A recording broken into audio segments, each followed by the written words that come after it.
ಇನ್ನು ಧರ್ಮಸ್ಥಳದ ಬಗ್ಗೆ ಅಪಪ್ರಚಾರವನ್ನು ಖಂಡಿಸಿ ಬಂದ್. ಮಂಡ್ಯ ಜಿಲ್ಲೆಯ ಮದ್ದೂರು ಪಟ್ಟಣ ಬಂದ್. ಮದ್ದೂರು ಬಂದ್ಗೆ ಹಿಂದೂ ರಕ್ಷಣಾ ಸಮಿತಿ ಕರೆ ಕೊಟ್ಟಿದೆ. ಅಂಗಡಿ ಮುಂಗಟ್ಟು ಮುಚ್ಚಿ ವರ್ತಕರಿಂದ ಬೆಂಬಲ. ನರಸಿಂಹಸ್ವಾಮಿ ದೇಗುಲದಿಂದ ಈ ಪ್ರತಿಭಟನಾ ರ್ಯಾಲಿ. ಕ್ಷೇತ್ರದ ವಿರುದ್ಧ ಅಂದರೆ ಧರ್ಮಸ್ಥಳ ಕ್ಷೇತ್ರದ ವಿರುದ್ಧ ವ್ಯವಸ್ಥಿತವಾಗಿ ಒಂದು ಅಪಪ್ರಚಾರವನ್ನು ಮಾಡ್ತಾ ಇದ್ದಾರೆ ಎನ್ನುವಂತಹ ಆರೋಪ ಮಾಡಿ ಆ ಅಪಪ್ರಚಾರ ಮಾಡ್ತಾ ಇರೋರನ್ನ ಗಡಿಪಾರು ಮಾಡಬೇಕು ಎನ್ನುವಂತಹ ಆಗ್ರಹದೊಂದಿಗೆ ಸರ್ಕಾರ ಕೂಡಲೇ ಕ್ರಮ ತೆಗೆದುಕೊಳ್ಳುವಂತೆ ಆಗ್ರಹಿಸಿ ಈ ರೀತಿ ಮದ್ದೂರು ಬಂದ್ಗೆ ಕರೆ ಕೊಡಲಾಗಿದೆ. ಮದ್ದೂರು ಪಟ್ಟಣ ಬಂದ್.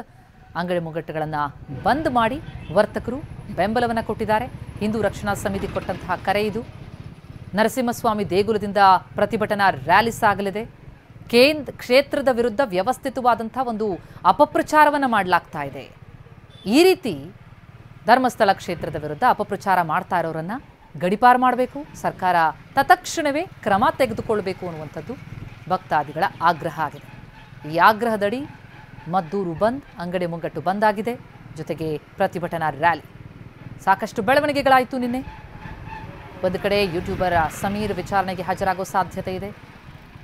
ಮತ್ತೊಂದೆಡೆ ಮಾಸ್ಕ್ ಮ್ಯಾನ್ ಕೂಡ ವಿಚಾರಣೆಗೆ ಒಳಪಡುವಂತಹ ಚಾನ್ಸಸ್. ಇದೆಲ್ಲದರ ಬೆನ್ನಲ್ಲೇ ರಾಜ್ಯದ ಹಲವು ಕಡೆಗಳಲ್ಲಿ ಧರ್ಮಸ್ಥಳ ಕ್ಷೇತ್ರದ ವಿರುದ್ಧ ಅಪಪ್ರಚಾರ ಆಗಬಾರದು ಎನ್ನುವಂತಹ ಆಗ್ರಹ ಕೇಳಿಬರ್ತಾ ಇದೆ.